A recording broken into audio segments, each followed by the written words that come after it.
Diary है, गज़लों की diary है। चेतना कपूर जी बहुत अच्छा लिखती हैं, बहुत बढ़िया लिखती हैं। तो ये गज़ल उन्होंने मुझे मौका दिया है गाने का, मेरे साथ सुहास सरकार ने गाया है। इस बयाज़ में 5 गज़लें हैं। अभी ये एक आपके सामने रिलीज़ की गई है, और भी सब रिकॉर्ड होंगी, मैं गाऊंगा, सुहा भी गाएंगी। तो इस एल्बम को पूरा जो 5 गाने हैं वो धीरे धीरे आप सुनेंगे एक एक करके, क्योंकि अच्छा यही है कि एक एक हज़म करिए, उसके बाद दूसरा आ जाए। तो इस रिलीज़ के लिए मुझे बहुत खुशी है। रेड रिबन को मैं ख़ास शुक्रिया अदा करना चाहता हूँ, क्योंकि इसके पहले भी रेड रिबन ने हमारी कई गज़लें, भजन रिलीज़ किए हैं। और एक और इंटरेस्टिंग बात बताऊं कि एक गज़ल मैंने कंपोज़ की थी अरिजीत सिंह के लिए, वो भी रेड रिबन से रिलीज़ हुई है, और वो मिलियंस में लोगों ने सुनी है और उसका लोग आनंद लेते हैं। तो मुझे विश्वास है कि बयाज़ भी करोड़ों लोग सुनेंगे और इसका लुत्फ़ उठाएंगे। अनुज जी, गज़ल का दौर फिर शुरू हो चुका है, फिर आ चुका है? बहुत ज़ोरों में हो गया। मैं कल ही लौटा हूँ ऑस्ट्रेलिया से, वहाँ हमारे 3 कॉन्सर्ट्स थे, मैं और तलत अज़ीज़ दोनों थे। हमने वहाँ सिडनी ओपेरा हाउस में गाया, जो बहुत ही प्रेस्टीजियस वहाँ का थिएटर है, और 3 एल्बम वहाँ हमने रिकॉर्ड भी किए हैं, अपनी गज़लें रिकॉर्ड की हैं। तो सारा कुछ आपके सामने बहुत जल्दी रिलीज़ होगा। सर, हमने मैं सब गलत हूँ मैं कि फर्स्ट टाइम ओपेरा में की हो, आपके पहले भी कुछ की? ओपेरा में पहली बार, क्योंकि ओपेरा इतनी इजीली मिलता नहीं है, लेकिन इसके पहले मैं बाकी जो दुनिया के बड़े बड़े हॉल हैं, एल्बर्ट हॉल है, वेम्बली हॉल है, मेडिसन स्क्वायर गार्डन है, सब जगह कर चुका हूँ। ये रह गया था, ये भी हो गया। कैसा रहा एक्सपीरियंस ओपेरा का? बहुत अच्छा है, बहुत कमाल का ऑडिटोरियम है। उसका किराया ही 1 करोड़ रुपए है। जी जी जी। वो वहाँ पे उसको बुक करना ही बहुत मुश्किल काम है, लेकिन वो पहले आर्टिस्ट चेक करते हैं कि किस आर्टिस्ट के लिए लिया जा रहा है, फिर वो अप्रूव करते हैं। हर कोई वहाँ परफॉर्म नहीं कर सकता है। तो मुझे बहुत खुशी है कि मुझे तलत अज़ीज़ को इस योग्य समझा गया और हमने वहाँ परफॉर्म किया। जब बयाज़ की बात कर दो, 5 गाने में आप साथ होगी सिंग? अभी तो इसकी प्लानिंग की जाएगी, लेकिन पहला तो आपके सामने आ ही रहा है, जिसमें मैं और सुहा सरकार हैं। और लेकिन गाने जितने हैं वो सब चेतना कपूर जी लिखेंगी, ये पक्की बात है। एक लाइन मुझे ठीक से याद, आखिर मेरे ख्याल से सुहा गा देंगी। सुहा जी जी जी, आखिर यस या गा दी जी। आखिरश क्या उन्हें जनाब दूं मैं, आखिरश क्या उन्हें जवाब दूं मैं, खुद है जो फूल क्या गुलाब दूं, खुद है जो फूल क्या गुलाब दूं मैं। शुक्रिया। एक शॉर्ट, इसमें 5 गाने हैं, 5 गज़लें हैं, और चेतना कपूर जी ने इतना अच्छा लिखा है। और गाने 5 तरीके के हैं। इसके लिरिक्स और इसके सुर, कंपोजिशन सब कुछ अलग है। तो अनूप जी 5 मूड की, मतलब 5 मूड के हैं। अनूप जी जितने गाने गाए वो थोड़े से अलग मूड में हमने बनाए। अच्छा, पहले बता दूं कि मैं ही कंपोज़र हूँ बयाज़ की, और बाद के जो 3 गाने हैं वो थोड़ा सा क्लासिकल मोड के हैं, और आशा है कि आप सभी को बहुत अच्छा लगेगा। तो रिलीज कितनी, एक गज़ल हो रही है, 2 हो रही है, 5 साथ में हो रही है, किस तरह क्या प्लानिंग है? जी नहीं, अभी तो पुराने ज़माने में जैसे होता था 5-8 गाने एक साथ तो नहीं हो रहे हैं। अभी एक ही होते हैं, क्योंकि लोग नहीं सुनते। तो और जो म्यूज़िक कंपनी है रेड रिबन कंपनी, लालित्य मैम जी, वो हमें बहुत सपोर्ट किए हैं, और शुरू से लेके मतलब ये थोड़ा सा टाइम लग गया हमारा ये बनने में। तो वो पूरी तरह से, वो और उनके टीम बहुत हमें सपोर्ट किए हैं। और आज भी वही उन्होंने ही सजेस्ट किया कि एक गाने हम रिलीज़ करते हैं, और ताकि सब लोगों तक ये पहुँचे और अच्छे से लोग सुन पाए। जब पांचों गाने में अनूप जी और आप साथ में हो या सोलो भी है? सोलो भी है, अनूप जी का भी सोलो है, मेरा भी सोलो है। ये पहला गाना है जो डुएट है और रेड रिबन कंपनी से ही हमें बोला गया कि डुएट गाना पहले आप रिलीज़ करो। एक प्लान हो जाएगा अभी गाया ना। रणवीर साहब आखिरश क्या उन्हें जनाब दूँ मैं, खुद है जो फूल क्या गुलाब दूँ मैं। बहकी बहकी सी बातें करते हैं, उस पे कहते कोई जवाब दूँ मैं। आखिरश क्या उन्हें जनाब दूँ मैं, खुद है जो फूल क्या गुलाब दूँ मैं। सोच इसके बारे में बताएंगे क्या क्या अपने कुछ गाने आपके आए हैं, बताएंगे पास के बारे में कुछ? जी मैं बंगाली हूँ और कोलकाता से आई हूँ, तो आप सभी को पता है वहाँ पे तो घर घर में गाना सीखने का वो है। और मैं 4 साल की थी तब से गाना सीख रही हूँ। मेरी माँ सारी जगह पे लेके जाती थी तब, आज भी वो हैं। आज इनफैक्ट मेरे लिए बहुत बड़ा दिन है, मतलब मेरे पास शब्द नहीं है क्योंकि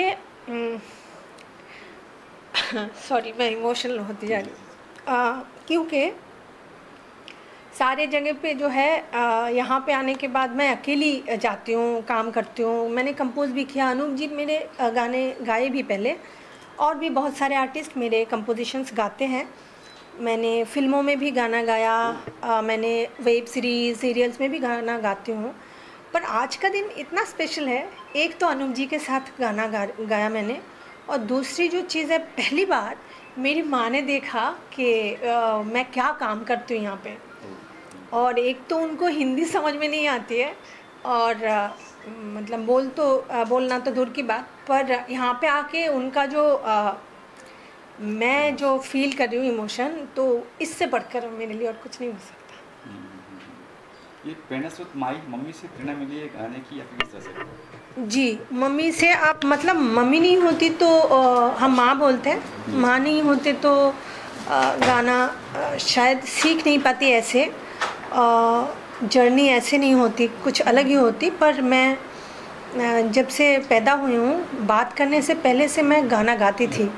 और अजीब सी बात है, एक बहुत ही जिस जगह से मैं हूँ वहाँ पे हिंदी का ऐसा कुछ चलन नहीं है, फिर भी मेरे घर के बगल में एक मस्जिद है, वहाँ पे अज़ान होता था, अभी भी होता है। तो वो अज़ान मेरे लिए मेरा पहला गाना था। मैं चिल्ला के गाती थी, सब लोग हंसते थे, फिर भी मैं टॉयलेट जाती, मैं कहीं पे भी वो अज़ान ही गाती थी। और कोई भी गाना मुझे सुनाई देता था तो मैं वही गाती थी। शब्द गलत हो पर सुर सही होते थे और ताल। उसके बाद मेरी माँ भी देख रही है, मैं बोल रही हूँ, तो बाद में पूछेंगी क्या क्या बोला मैंने। तो हाँ, तो उसके बाद मेरी माँ मुझे लेके गई सिखाने के लिए। तब मेरी हारमोनियम में मेरा हाथ भी नहीं जाता था, तो मेरी माँ बजाती थी।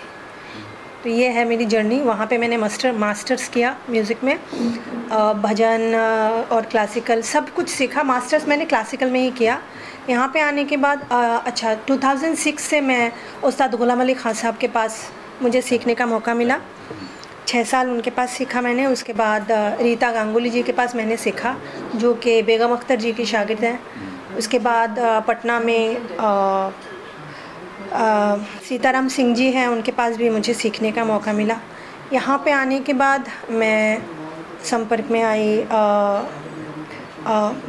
अनूप जी की। अनूप जी से इतना प्रेरणा मिली मुझे, वो सिर्फ गाना सीखने में नहीं और भी जीवन दर्शन में।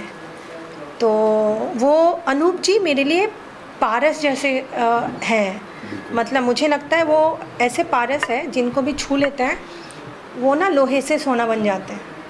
तो मेरे लाइफ में सच में अनूप जी पारस है। तो अभी 5 तो गज़ल आ ही रही है, नॉट नेक्स्ट, इसके बाद कुछ प्लानिंग किए हो कुछ? सर इसके बाद मेरे और भी गज़ल के एल्बम्स आ रहे गज़ल हैं, गज़ल भजन के भी आ रहे हैं, सॉरी। हाँ, मैं बहुत मुझे बहुत अच्छा लगता है गज़ल भजन ये सब गाना। भजन और गज़ल दोनों के ही एल्बम्स आ रहे हैं, और इसके अलावा जो काम करती जा रही हूँ, काम करती मतलब मुझे करना है आगे, फिर देखते हैं कि आप लोग कितना सपोर्ट करते हैं मुझे और भगवान कितना सपोर्ट करते हैं। हाँ हम तो सपोर्ट करें। जी, बस। Okay, thank you. Thank ये 5 गज़ल आज के दौर में जहाँ गज़ल लुप्त हो गई है। मैं भी कोलकाता से हूँ। मेरा सफ़र भी, मेरी ज़िस्त का सफ़र भी वहीं से शुरू हुआ, और उसके बाद जो टर्न लेके यूपी में आ गया। यूपी में आने के बाद मैंने महसूस किया कि माँ शारदे की कृपा मेरी कलम पे है, और मैंने सृजन का आनंद उठाना शुरू किया। कुछ समय बाद लखनऊ के शहर की अदबी हवा और नज़ाकत ने मेरी जहन को गज़लों की ओर आकर्षित किया, और उसको फिर मैंने आत्मसात किया। तो कविता, कहानी, स्टोरीज़ के साथ साथ नाजुक जिसे कहते हैं नाजुक गज़ल भी का राब्ता भी मेरे साथ हो गया। और मैं इसके लिए मुझे हमारे उस्तादों ने, जिसमें भूपेंद्र सिंह लखनऊ के उस्ताद हैं, भूपेंद्र सिंह होश सर जी, उन्होंने भी मुझे गाइड किया और मेरे इस हुनर को तराशा। और उसके बाद फिर मेरी मुलाकात सोशल मीडिया से सुहा जी से हुई, और सुहा जी ने जब शफ़क़ की डायरी में झांका तो उन्हें लगा कि इन गज़लों में खनक है। उन्होंने सुरों में उन्हें बांधना चाहा, और तुतुल सर जी ने अपने खूबसूरत म्यूज़िक के साथ उसकी झनकार को, उसकी बीट्स को बढ़ा दिया। यहाँ से हमारी मुलाकात, हमारे सफ़र में अनूप जी का साथ मिला, सानिध्य मिला। अनूप जी के बारे में मैं क्या कहूँ, सारी दुनिया ही जानती है, वो गायकी के बादशाह हैं। और उनका ये आशीर्वाद जो उन्होंने मेरी गज़लों को दिया, जो उन्होंने मेरी गज़लों में गाया, उनकी गायकी, उनकी बेहतरीन अंदाज़ गाने का, ये सारी चीज़ें मिला के आज मेरी गज़ल उस खूबसूरत मोड़ पर है जहाँ मुझे सोच के बहुत खुशी हो रही है। और मतलब मैं अनूप जी का भी जितना शुक्रिया अदा करूँ कम है। ये उनकी दरियादिली है कि उन्होंने मेरी गज़लों में अपनी गायकी और मंझी आवाज़, दिलकश अंदाज़ के साथ में प्राण फूके, जी मेरी गज़लों की रूह को छुआ। और उसके बाद फिर ये रेड रिबन कंपनी के साथ और मीडिया के साथ जब इस सफ़र का संयोजन हुआ, ये सफ़र में सारे लोग मिले, तो मुझे लगता है मेरी गज़लों का सफ़र जो है वो खूबसूरत ही नहीं, तवील भी है, जो एंटरटेनमेंट की दुनिया के मज़बूत हाथों में है और मीडिया के सशक्त हाथों में है। मैं सिर्फ गज़ल ही नहीं लिखती हूँ, मैं भजन, गीत, कहानियाँ और भविष्य में स्क्रिप्ट राइटिंग भी करना चाहूँगी। क्या बात है। तो ये है मेरी गज़ल का सफ़र। और इस सफ़र के साथ जो आज महफ़िल रही, उसके लिए मेरा एक शेर इस महफ़िल को समर्पित है।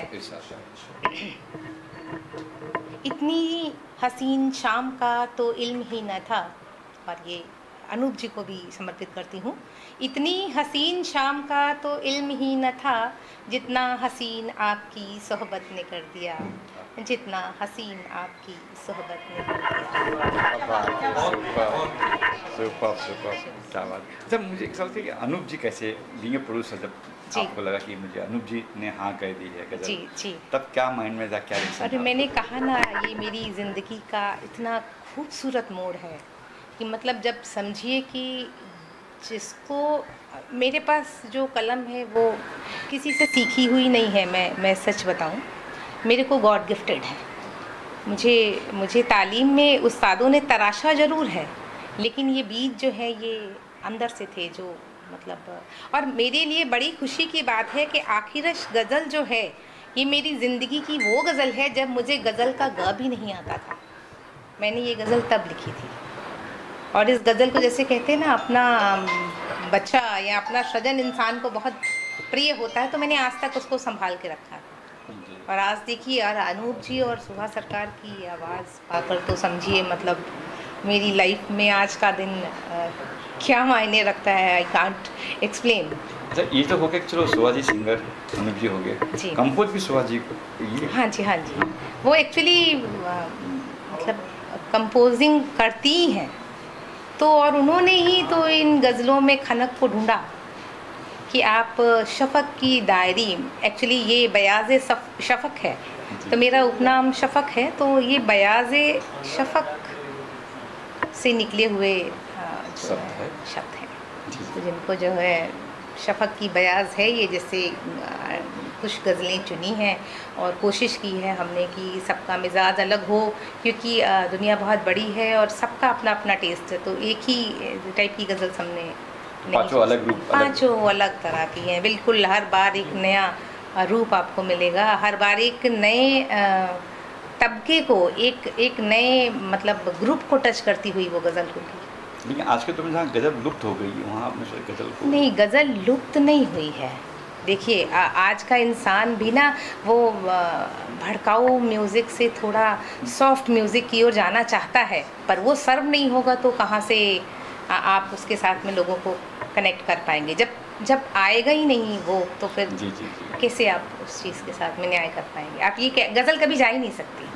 मतलब इतने अच्छे अच्छे गायक हुए हैं, हमारे नाम हम उनका नाम ले, जगजीत सिंह जी ने जो एक बार प्राण फूंक दिए हैं, उसके बाद से गज़ल तो जिंदा ही रहेगी, और उनको कैरी कर रहे हैं आगे अनूप सर और तलत अजीज़, चंदन दास, बहुत सारे नाम हैं हमारे। बस ये उस कड़ी में सुहा जी भी आ गई। कड़ी में सुहा जी भी आ गई। जी। तो आप भी सिंगिंग कभी कुछ कोशिश? नहीं, मैं बाथरूम सिंगर हूँ। बाहर नहीं गाती, ये काम सुहा को दिया हुआ है, बाहर मैंने, बाहर सुहा ही गाती है। Thank you. Thank you.